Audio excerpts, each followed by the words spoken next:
എൻ്റെ പ്രണയം ഭാഗം 102. എൻ്റെ സൂര്യ, അത് ഡ്യൂപ്ലിക്കേറ്റ് മകനല്ല, ഒറിജിനൽ മകനാണ്. പിന്നെ ഈ കേസ് എനിക്കും ഒരു ഇൻട്രസ്റ്റ് ആയിരിക്കുകയാണ്. ഞാനും പോവുകയാണ് ഇവരുടെ ഒപ്പം, സൂര്യൻ പറഞ്ഞു. ആ ശരി ശരി, ഇനി ആരുടെയും മതിലും വേലിയൊന്നും ചാടണ്ടല്ലോ. സ്വസ്ഥമായിട്ട് ഞങ്ങൾ ഉറങ്ങിക്കോട്ടെ, പൊന്നു ചോദിച്ചു. നിങ്ങൾ പോയി ഉറങ്ങിക്കോ, ഇനി ഞങ്ങൾ ഉറങ്ങുന്നത് ഈ കേസ് ഒന്ന് തെളിയിച്ചിട്ടാണ് എന്ന് പറഞ്ഞുകൊണ്ട് അവർ പുറത്തേക്കിറങ്ങി. സൂര്യൻ്റെ കാറാണ് അവർ എടുത്തത്. അവർ പോകുന്നത് ഒരു പുഞ്ചിരിയോടെ പൊന്നും മയൂരിയും നോക്കി നിന്നു. എന്നാലും എന്തൊക്കെയല്ലേ കേട്ടതൊന്നും വിശ്വസിക്കാനേ പറ്റുന്നില്ല, പൊന്നു പറഞ്ഞു. ശരിക്കും എനിക്കും വിശ്വസിക്കാൻ പറ്റുന്നില്ല എന്ന് പറഞ്ഞ് അവർ രണ്ടുപേരും അകത്തേക്ക് കയറി വാതിലടച്ചു. ഹരിയും കൂട്ടരും ആദ്യം തന്നെ ചെന്നത് ആ 3 പെൺകുട്ടികളുടെ പോസ്റ്റ്മോർട്ടം ചെയ്ത സർജന്റെ ഡീറ്റെയിൽസ് എടുക്കാൻ വേണ്ടിയായിരുന്നു. അയാൾ വർക്ക് ചെയ്യുന്ന ഹോസ്പിറ്റലിൽ പോയി അയാളെ പറ്റിയുള്ള കാര്യങ്ങൾ എല്ലാം അന്വേഷിച്ചു. അവിടെയുള്ള സ്റ്റാഫുകൾക്കൊക്കെ അയാളെപ്പറ്റി വളരെ മോശം അഭിപ്രായമായിരുന്നു. അയാളുടെ ജൂനിയേഴ്സിനും അയാളെപ്പറ്റി വളരെ മോശമായ അഭിപ്രായമായിരുന്നു. അന്ന് പോസ്റ്റ്മോർട്ടം നടക്കുമ്പോൾ അയാളുടെ കൂടെയുണ്ടായിരുന്ന ജൂനിയർ ഡോക്ടേഴ്സിനെയും ഹരിയും കൂട്ടരും കണ്ട് സംസാരിച്ചു. അവരിൽ നിന്നും മനസ്സിലായി ആ പെൺകുട്ടികൾ അതിക്രൂരമായി റേപ്പ് ചെയ്യപ്പെട്ടു എന്ന് പറയുന്നത് തെറ്റാണെന്നും, പക്ഷേ അവർ മരണപ്പെടുന്നതിന് മുമ്പ് സെക്ഷൽ റിലേഷനിൽ ഏർപ്പെട്ടിട്ടുണ്ടായിരുന്നു എന്നും പോസ്റ്റ്മോർട്ടം റിപ്പോർട്ടിൽ തെളിഞ്ഞിരുന്നു. പക്ഷേ അത് ഒരിക്കലും റേപ്പ് ആയിരുന്നില്ല എന്ന് മനസ്സിലായിരുന്നു എന്ന് ജൂനിയർ ഡോക്ടേഴ്സ് പറഞ്ഞു. അതിനുശേഷം അവരുടെ ഓർഗൻസ് അവരുടെ ശരീരത്തിൽ നിന്ന് നീക്കം ചെയ്യപ്പെട്ടിട്ടുണ്ടെന്നും പകരം കൃത്രിമ ഓർഗൻസ് ആയിരുന്നു അവരുടെ ശരീരത്തിൽ നിന്ന് ഉണ്ടായിരുന്നതെന്നും തെളിഞ്ഞിരുന്നു. അതും ജൂനിയർ ഡോക്ടേഴ്സ് പറഞ്ഞു. പക്ഷേ അവർക്ക് അവരുടെ സീനിയർ ഡോക്ടറുടെ നിർദ്ദേശപ്രകാരമാണ് കാര്യങ്ങൾ പുറത്ത് പറയാതിരുന്നത് എന്ന്, അതിന് ആവശ്യമുള്ള തെളിവുകളും അവർ ഹരിക്കും കൂട്ടർക്കും നൽകിയിരുന്നു. പിന്നെ മിത്ര അയ്യർ എന്ന് പറയുന്ന ഡോക്ടറുടെ കൃത്രിമ ഓർഗൻസിന്റെ പരീക്ഷണത്തിന്റെ ഭാഗമാകാൻ ഈ ജിതേന്ദ്രൻ എന്ന് പറയുന്ന അവരുടെ സീനിയർ ഡോക്ടർ പങ്കുവഹിച്ചിട്ടുണ്ടെന്നും അവർ പറഞ്ഞു. അവർക്ക് സീനിയർ ഡോക്ടർക്ക് എതിരെ എല്ലാ തെളിവുകളും ശേഖരിച്ചതിന് ശേഷമാണ് അവർ അവിടെ നിന്നും ഇറങ്ങിയത്. അതിനുശേഷം അവർ നേരെ പോയത് മിത്ര അയ്യർ ഇവിടെ ഇന്ത്യയിൽ നിന്ന് പോകുന്നതിന് മുമ്പ് ജോലി ചെയ്ത ഹോസ്പിറ്റലിലേക്കായിരുന്നു. ഒരുമിച്ച് വർക്ക് ചെയ്തിട്ടുണ്ട് ജിതേന്ദ്രൻ എന്ന് പറഞ്ഞതിൻ്റെ അടിസ്ഥാനത്തിലാണ് ഹരിയും കൂട്ടരും അങ്ങോട്ട് ചെന്നതും. അപ്പോൾ തന്നെ സമയം 5 മണിയുടെ അടുത്തായിരുന്നു. പോകുന്ന വഴിക്ക് ഒരു തട്ടുകടയിൽ നിന്നും ചായയും കുടിച്ചിട്ടാണ് അവർ പോയത്. പോകുന്നതിൻ്റെ ഇടയിൽ പ്രണവിനെ വിളിച്ച് മീനാക്ഷിയെ നന്നായി ശ്രദ്ധിക്കാൻ പറഞ്ഞിരുന്നു. കേസന്വേഷണത്തിൻ്റെ നിർണായക ഘട്ടങ്ങളിൽ എത്തിക്കൊണ്ടിരിക്കുന്ന ഈ സാഹചര്യത്തിൽ ഉറപ്പായിട്ടും മീനാക്ഷിക്ക് എതിരെ എന്തെങ്കിലും ഒരു കരുനീക്കം ചെയ്യുമെന്ന് അറിയാമായിരുന്നു. പക്ഷേ നാളെ നടക്കുന്ന സർജറിയുടെ തിരക്കിൽ ഈ 2 ദിവസവും മിത്ര അയ്യർ കളത്തിൽ ഇറങ്ങില്ല എന്നും, പക്ഷേ അതിനു പകരം പുറത്തുള്ള അവരുടെ മകൻ ഋദ്ധിക്കും റോഷനും എന്തെങ്കിലും ചെയ്യുമോ എന്നുള്ള ഒരു ആശങ്കയും മാത്രമായിരുന്നു ഉണ്ടായിരുന്നത്. അതുകൊണ്ട് തന്നെ പ്രണവിനോട് വളരെ കെയർ ചെയ്യാനും പറഞ്ഞിട്ടാണ് അവർ യാത്ര തിരിച്ചത്. അവിടെ ചെന്നതും അവിടെയുള്ള സ്റ്റാഫുകളോട് മിത്ര അയ്യരും കൂടെ വർക്ക് ചെയ്ത അവരുടെ കൊളീഗ്സിനോടും അവരെക്കുറിച്ച് അന്വേഷിച്ചു. അവർ ചെയ്ത കാര്യങ്ങളെക്കുറിച്ചും അന്വേഷിച്ചു.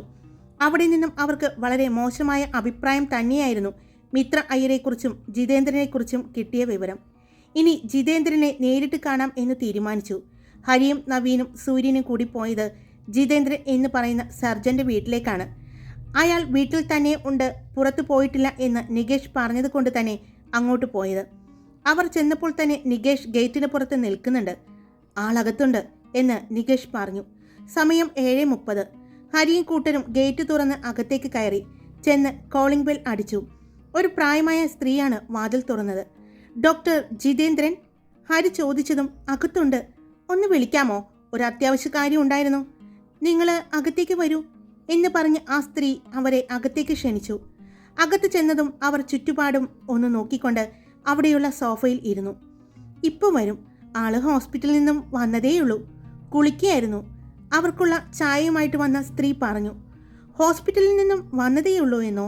ഞങ്ങൾ ഹോസ്പിറ്റലിൽ പോയിരുന്നു, അവിടെ നിന്നും രാത്രി തിരിച്ചു എന്ന് പറഞ്ഞു, നവീൻ പറഞ്ഞു. അത് പിന്നെ നിങ്ങൾ ഏത് ഹോസ്പിറ്റലാണ് പോയത്? ആ സ്ത്രീ ചോദിച്ചു. ഞങ്ങൾ ഗവൺമെൻറ് ഹോസ്പിറ്റലാണ് പോയത്. ഡോക്ടർ അവിടെയല്ലേ വർക്ക് ചെയ്യുന്നത്? അതെ, പക്ഷേ വൈകിട്ട് 5 മണിക്ക് ശേഷം അവനിവിടെ സ്വന്തമായിട്ടൊരു ഹോസ്പിറ്റലുണ്ടേ, അവിടെയാണ് പിന്നെയുള്ളത്. അവിടെ നിന്നും നേരം വെളുക്കാനാകുമ്പോഴാണ് വരാറ്. അതാ നിങ്ങൾ അവിടെ ചെന്നപ്പോൾ കാണാതിരുന്നത്, ആ സ്ത്രീ പറഞ്ഞു. നിങ്ങൾ ആരാണ് ജിതേന്ദ്രൻ്റെ? നവീൻ ചോദിച്ചു. അമ്മയാണ്, അവർ പറഞ്ഞു. അപ്പോൾ ജിതേന്ദ്രൻ്റെ ഫാമിലി? സൂര്യൻ ചോദിച്ചു. അവൻ വിവാഹം കഴിച്ചിട്ടില്ല മക്കളെ, ഒരുപാട് പറഞ്ഞതാ, പക്ഷേ അവനെന്തോ താല്പര്യമില്ല എന്ന് പറഞ്ഞു.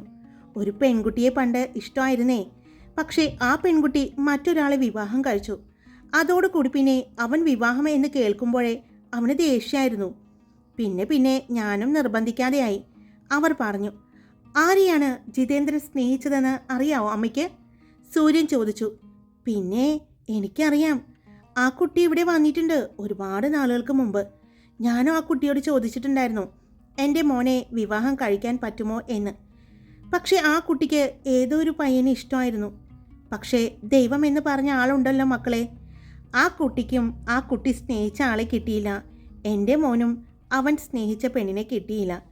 എൻ്റെ മോൻ ഇപ്പോഴും ആ പെണ്ണിനെ മനസ്സിൽ കൊണ്ട് നടക്കുന്നു. ആ പെൺകുട്ടി മറ്റൊരാളെ വിവാഹം കഴിച്ച് ജീവിക്കുന്നു. പെൺകുട്ടിയെന്ന് പറയാൻ പറ്റില്ല കേട്ടോ, വലിയ സ്ത്രീയായി. നിങ്ങൾ കേട്ടിട്ടുണ്ടാകും, മിത്ര അയ്യർ. പക്ഷെ ഇപ്പോൾ അവരെ കാണാനില്ല എന്നൊക്കെ പറയുന്നത് കേൾക്കുന്നുണ്ട്. മോൻ പറഞ്ഞിട്ടുള്ള അറിവാണേ. ആരാണമ്മയത് എന്ന് ചോദിച്ചുകൊണ്ട് മുകളിൽ നിന്ന് പടികൾ ഇറങ്ങി വരുന്ന ആളെ കണ്ടതും അവർ നിർത്തി. അറിയില്ല, മോനെ കാണാൻ വേണ്ടി വന്നതാ എന്ന് പറഞ്ഞ് ആ സ്ത്രീ അവിടെ നിന്ന് പോയതും ജിതേന്ദ്രൻ താഴേക്ക് വന്നു. ഹരിയെ കണ്ടതും അയാൾക്ക് മനസ്സിലായി. ഹരിയെ മാത്രമല്ല, സൂര്യനെയും. നവീനെ അത്രയ്ക്ക് മനസ്സിലായില്ലെങ്കിലും അയാൾ അവനെയും ഒന്ന് നോക്കി. നിങ്ങൾ ACP ഹരിരുദ്രദേവല്ലേ? അയാൾ ചോദിച്ചു. അതെ. എന്നെ അറിയാതിരിക്കില്ലല്ലോ ജിതേന്ദ്ര? സൂര്യൻ ചോദിച്ചതും എല്ലാവരും സൂര്യനെ നോക്കി. ജിതേന്ദ്രന്റെ മുഖം താഴ്ന്നു. നിനക്കെങ്ങനെ അറിയാം സൂര്യ? ഹരി ചോദിച്ചു. നിനക്കറിയില്ല, നമ്മുടെ വില്ല പണിയുന്ന സമയത്ത് ഇയാൾക്കൊരു വില്ല വേണം എന്ന് പറഞ്ഞു. ഞാൻ കൊടുക്കാനും റെഡിയായിരുന്നു. പക്ഷേ അവിടെ 25 വില്ലകളാണല്ലോ നമ്മൾ പണിതത്. 25ാമത്തെ വില്ല എനിക്ക് വേണ്ടിയാണ് ഞാൻ പണിതത്. എൻ്റെ ഇഷ്ടത്തിന് എൻ്റെ ഡിസൈനിൽ ആണ് ഞാനത് പണിതത്. 24 വില്ലയും ഇയാൾ വന്ന് കണ്ടു. എന്നിട്ട് എൻ്റെ ഒന്ന് കാണട്ടെ എന്ന് ചോദിച്ചു. ഞാൻ കണ്ടോളാനും പറഞ്ഞു. അന്ന് മയൂരിയുണ്ട് ഇൻറ്റീരിയൽ വർക്കുകൾ നോക്കിക്കൊണ്ട്. ഞങ്ങളുടെ വിവാഹം കഴിഞ്ഞിട്ടില്ല. അന്ന് ഇയാൾ അവിടെ വന്ന് എൻ്റെ വില്ല കണ്ടു. വില്ല മാത്രമല്ല, എൻ്റെ പെണ്ണിനെയും കണ്ടു. അപ്പോൾ ഇയാൾക്ക് വില്ലയും വേണം, എൻ്റെ പെണ്ണും വേണമെന്ന് ഒരാഗ്രഹം. സൂര്യൻ പറഞ്ഞതും എല്ലാവരും അയാളെയും സൂര്യനെയും നോക്കി. എന്നിട്ട്? നവീൻ ആകാംക്ഷയോട് ചോദിച്ചു. എന്നിട്ടെന്ത്? അവിടെ വെച്ച് എന്നോട് എൻ്റെ വില്ലയ്ക്ക് വിലയിട്ടു. ഇരട്ടിയുടെ ഇരട്ടി വില തരാമെന്ന് വരെ പറഞ്ഞു. ഞാനത് കൊടുക്കാനില്ല എന്ന് പറഞ്ഞു. അത് എൻ്റെ ആണെന്നും എൻ്റെ ഇഷ്ടത്തിന് പണിയുന്നതാണ് എന്ന് പറഞ്ഞിട്ടും അയാൾക്ക് അത് തന്നെ വേണമെന്ന് വാശി. എന്നിട്ടെന്തുണ്ടായി? ഞാനത് കൊടുത്തില്ല. എന്നിട്ട് ഇയാൾ അവിടെ നിന്നും ഋഷിയുടെ അടുത്തേക്കായിരുന്നു പോയത്. ഏത്? നീ ജയിലിലാക്കിയ? ആ, അത് തന്നെ. അത് വില്ലയ്ക്കും പിന്നെ എൻ്റെ മയൂരിക്കും വേണ്ടി അവൻ്റെ കൂട്ടും പിടിച്ചുകൊണ്ട് എൻ്റെ വില്ല പ്രൊജക്റ്റിൽ തന്നെയുള്ള മറ്റൊരു വില്ല അവൻ വാങ്ങാനായി വന്നു. അന്ന് അതിൻ്റെ ഡോക്യുമെൻറ്റ്സും കാര്യങ്ങളെല്ലാം ഓഫീസിൽ വന്ന് സൈൻ ചെയ്യാൻ വന്നപ്പോൾ മയൂരിയെ അവിടെ വെച്ച് കണ്ടു. ഇയാൾ മോശമായിട്ട് പെരുമാറി. അത് കണ്ടുകൊണ്ട് വന്ന ഞാൻ 2 കൊടുക്കുകയും ചെയ്തു. അയാൾക്ക് അവിടെ വില്ല കൊടുക്കാൻ പറ്റില്ല എന്ന് പറഞ്ഞ് ഇറക്കി വിടുകയും ചെയ്തു. എൻ്റെ കൈക്കരുത്ത് ശരിക്കും അറിഞ്ഞിട്ടാ ഡോക്ടർ അവിടെ നിന്ന് പോയത്. അല്ലേ ഡോക്ടറെ? എനിക്കാളെ ഡൗട്ടുണ്ടായിരുന്നു. പക്ഷേ ഇവിടെ വന്ന് കയറിയപ്പോൾ ഫോട്ടോ കണ്ടപ്പോൾ എനിക്ക് ആളെ മനസ്സിലായി. എന്നാലും അതൊന്ന് ഉറപ്പിക്കാൻ വേണ്ടിയാ ഞാൻ ഇവനോട് പോലും പറയാതിരുന്നത്, സൂര്യൻ പറഞ്ഞു. അത് കേട്ടതും ഹരിയും നവീനും ഒന്ന് ചിരിച്ചു. എന്തായാലും ഇരിക്കെ, ഞങ്ങൾക്ക് കുറച്ച് സംസാരിക്കാനുണ്ട്. ഹരി പറഞ്ഞതും അയാൾ ചെറിയൊരു പേടിയോടെയാണ് അവരുടെ മുന്നിൽ ഇരുന്നത്. കുറേ കാര്യങ്ങൾ ഡോക്ടറെക്കുറിച്ച് അറിഞ്ഞു. കുറേ കാര്യങ്ങൾ അറിഞ്ഞു എന്ന് പറഞ്ഞാൽ സത്യങ്ങളെല്ലാം അറിഞ്ഞിട്ട് തന്നെയാണ് ഞങ്ങൾ ഇവിടെ ഡോക്ടർക്ക് മുന്നിൽ വന്ന് ഇരിക്കുന്നത്. അതുകൊണ്ട് ഡോക്ടർ സത്യസന്ധമായി തന്നെ കാര്യങ്ങളെല്ലാം പറഞ്ഞു. ഞാൻ എന്താ ഉദ്ദേശിച്ചത് എന്ന് ഡോക്ടർക്ക് മനസ്സിലായി കാണും അല്ലേ? ഇനി മനസ്സിലായില്ലെങ്കിൽ പറഞ്ഞു തരാം. വേറെ ഒന്നുമല്ല, പാർവണ, അഭയ, ജിഷ, ഈ 3 പെൺകുട്ടികളുടെയും മരണം, അതാണ് എൻ്റെ വിഷയം. ഹരി പറഞ്ഞു. എനിക്കറിയില്ല ഈ പറയുന്നവരെ, അയാൾ പറഞ്ഞു. അതെങ്ങനെയാ ഡോക്ടറെ ഡോക്ടർക്ക് അറിയില്ല എന്ന് പറയുന്നത്? എന്നൊരു കാര്യം ചെയ്യാം, ഡോക്ടറുടെ ഇവിടെ നിന്ന് പോയ അമ്മയില്ലേ, അമ്മയോടൊന്ന് ചോദിച്ചു നോക്കാം. അമ്മേ എന്ന് പറഞ്ഞ് നവീൻ വിളിച്ചതും എന്തിനാ ഇപ്പോൾ എൻ്റെ അമ്മയെ വിളിക്കുന്നത്? എൻ്റെ അമ്മയെ ഇതിലൊന്നും വലിച്ചിടുന്നത് എനിക്ക് ഇഷ്ടമല്ല എന്ന് പറഞ്ഞു. നിങ്ങൾ പറഞ്ഞവരെ എനിക്ക് അറിയില്ല, അയാൾ പറഞ്ഞു. ശരി, ഡോക്ടർക്ക് അറിയില്ലായിരിക്കും, പക്ഷേ ഡോക്ടറുടെ അമ്മക്കറിയാമെങ്കിലോ എന്ന് പറഞ്ഞ് വീണ്ടും വിളിക്കാൻ പോയതും അമ്മ അവരുടെ മുന്നിലേക്ക് വന്നു. അമ്മ എന്തിനാ ഇങ്ങോട്ട് വന്നത്? അയാൾ ദേഷ്യത്തോടെ ചോദിച്ചു. എന്നെ വിളിച്ചിരുന്നു, അവർ പറഞ്ഞു. അങ്ങനെ പേടിപ്പിക്കാതെ ഡോക്ടറെ. എല്ലാ കാര്യങ്ങൾക്കും ഇങ്ങനെ എല്ലാവരെയും പേടിപ്പിച്ച് നിർത്താൻ ഡോക്ടർക്ക് പറ്റുമോ? ഞങ്ങൾ അമ്മയോട് ഒരു കാര്യം ചോദിക്കാൻ വേണ്ടി വിളിച്ചതാണ്. അമ്മയ്ക്ക് ഒരു 3 പെൺകുട്ടികളുടെ പേര് പറഞ്ഞ അറിയുമോ എന്നറിയാൻ വേണ്ടിയാണ്. അഭയ, ജിഷ, പാർവണ. ഈ 3 പെൺകുട്ടികളുടെ പേര് അമ്മ എവിടെയെങ്കിലും കേട്ടിട്ടുണ്ടോ?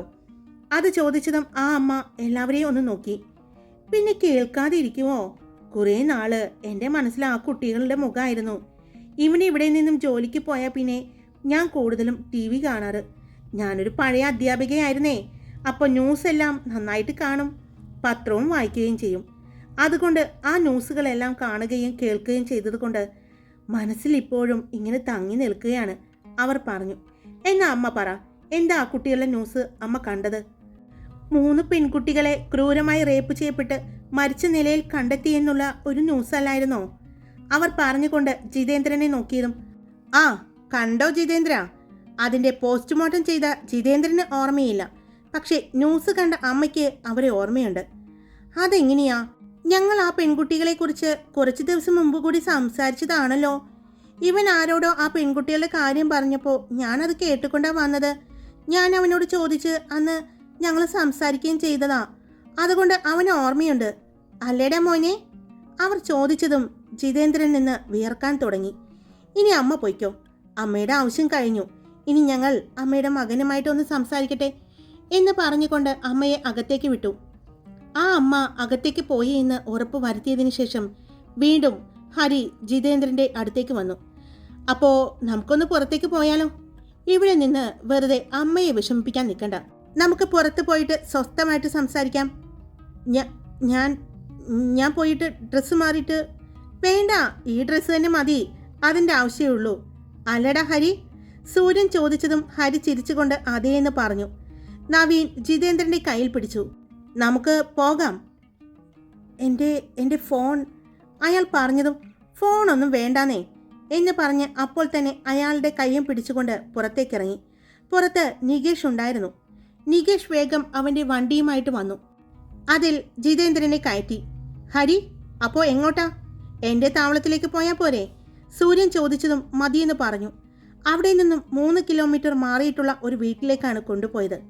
അത് സൂര്യൻ്റെ അച്ഛൻ പണ്ട് തെങ്ങിൻ തൊപ്പും മറ്റും വാങ്ങിയിരിക്കുന്ന അവിടെ നിന്നുള്ള നാളികേരവും മറ്റും കൊണ്ടുവന്ന് സ്റ്റോക്ക് ചെയ്യാൻ വേണ്ടി എടുത്ത ഒരു വീടായിരുന്നു.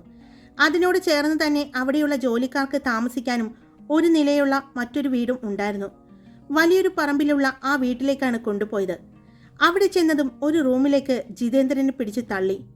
നവീൻ അകത്തേക്ക് കയറി. അവിടെ ഒരു കട്ടിലും 2 കസേരയും മാത്രമാണ് ഉണ്ടായിരുന്നത്. ചുറ്റുപാടും നോക്കി നിൽക്കുന്ന ജിതേന്ദ്രനെ നോക്കിക്കൊണ്ടാണ് സൂര്യനും ഹരിയും അകത്തേക്ക് കയറി വന്നത്. എന്താ നവീൻ, ഇങ്ങനെയൊക്കെ പിടിച്ച് തള്ളാമോ? ഒന്നുമില്ലെങ്കിലും അതൊരു ഡോക്ടറല്ലേ, അത് നമ്മൾ നോക്കണ്ടേ? സൂര്യൻ പറഞ്ഞു. അത് ഞാൻ നോക്കിയിരുന്നെങ്കിൽ ഇവനെ ഞാൻ അടിച്ചേനെ, നവീൻ ജിതേന്ദ്രനെ നോക്കിക്കൊണ്ട് പറഞ്ഞു. അപ്പോൾ ദേ ജിതേന്ദ്ര, ഒരുപാട് ഞങ്ങൾക്ക് സമയമില്ല, വേഗം കാര്യങ്ങൾ പറഞ്ഞോ. എന്താ സംഭവിച്ചത്? അന്നത്തെ പോസ്റ്റ്മോർട്ടം റിപ്പോർട്ടിൽ എന്തിനാണ് നീ കൃത്രിമത്വം കാണിച്ചത്? അവർ അതിക്രൂരമായി റേപ്പ് ചെയ്യപ്പെട്ടിട്ടില്ല, പക്ഷേ സെക്ഷൽ അബ്യൂസ് ചെയ്യപ്പെട്ടിട്ടുണ്ട്. അത് മാത്രമല്ല, അവർക്ക് 3 പേർക്കും അവരുടെ ശരീരത്തിൽ നിന്നും ഓർഗൻസ് നഷ്ടപ്പെട്ടിട്ടുണ്ട്. അതൊക്കെ ഉണ്ടായിട്ടും എന്തുകൊണ്ടാണ് നീ അത് റിപ്പോർട്ടിൽ രേഖപ്പെടുത്താതിരുന്നത്? എന്തുകൊണ്ടാണ് അവർ അതിക്രൂരമായി റേപ്പ് ചെയ്യപ്പെട്ടു എന്ന് നീ റിപ്പോർട്ട് കൊടുത്തത്? ആർക്കു വേണ്ടി? എന്തിനു വേണ്ടി? അതുപോലെ തന്നെ അവരുടെ 2 അമ്മമാരെയും. പക്ഷേ അവർക്ക് ഓർഗൻസ് ഉണ്ടായിരുന്നോ? ഇത്രയും മറുപടി മാത്രം എനിക്ക് നിന്നിൽ നിന്ന് കിട്ടിയാൽ മതി. ഹരി പറഞ്ഞതും പേടിയോടെ ചുറ്റും നോക്കി അയാൾ. എനിക്കറിയില്ല, സത്യമായിട്ടും എനിക്ക് അറിയില്ല. പിന്നീട് അവിടെ എല്ലാവരും കണ്ടത് ഹരിയുടെ ദേഷ്യമായിരുന്നു, താണ്ഡവം തന്നെയായിരുന്നു. ഹരിയെ അത്രയും ദേഷ്യത്തിൽ സൂര്യൻ കണ്ടിട്ടില്ല. അതുകൊണ്ട് തന്നെ ഞെട്ടി നിൽക്കുകയാണ് സൂര്യൻ. എന്നാൽ ഇതൊക്കെ എന്ത് എന്നുള്ള രീതിയിൽ നവീൻ നിൽക്കുന്നുണ്ട്. എന്നാൽ സൂര്യൻ്റെ അതേ അവസ്ഥയിൽ തന്നെ നിൽക്കുകയാണ് നികേഷും. എന്നാൽ ഹരിയുടെ കുറച്ചുള്ള അടിയിൽ തന്നെ അയാൾ അവശതയായി തളർന്നു വീണു. ഇനിയും പിടിച്ചു നിൽക്കാൻ പറ്റില്ല എന്ന് തോന്നിയ ജിതേന്ദ്രൻ സത്യങ്ങളെല്ലാം പറയാം എന്ന് പറഞ്ഞ് കരയാൻ തുടങ്ങി. ഹായ്, എല്ലാവരും സുഖമായിട്ടിരിക്കുന്നു? ഞാൻ സുഖമായിട്ടിരിക്കുന്നു. അപ്പോൾ വിഷുവാണ് വരുന്നത്. വിഷുവും ഈസ്റ്ററൊക്കെ കൂടിയാണ് വരുന്നത്. എനിക്ക് വീട്ടിൽ നല്ല തിരക്കുണ്ട്. ചേച്ചിയും കുട്ടികളൊക്കെ എത്തിയിട്ടുണ്ട്, ഒരുപാട് അതിഥികളുണ്ട്. അപ്പോൾ അതിൻ്റെ തിരക്കാണ്. അതിനിടയിൽ കൂടി സമയമുള്ളതുപോലെ ഞാൻ വീഡിയോ ഇട്ടേക്കാം. വേറെ ഒന്നും വിചാരിക്കരുത്, ഈ ഫെസ്റ്റിവൽ സീസൺ ആയതുകൊണ്ടാണ്. പക്ഷേ നിങ്ങൾ വീഡിയോ കേട്ടിട്ട് നിങ്ങളുടെ അഭിപ്രായങ്ങളും ലൈക്കും കമൻറ്റ്സ് ഒന്നും തരാൻ മറക്കരുത് കേട്ടോ. സബ്സ്ക്രൈബ് ചെയ്യാതെ കേൾക്കുന്നവരുണ്ടെങ്കിൽ സബ്സ്ക്രൈബ് ചെയ്ത് സപ്പോർട്ട് ചെയ്യാനും മറക്കരുത്. Love you all. It's me Karthika.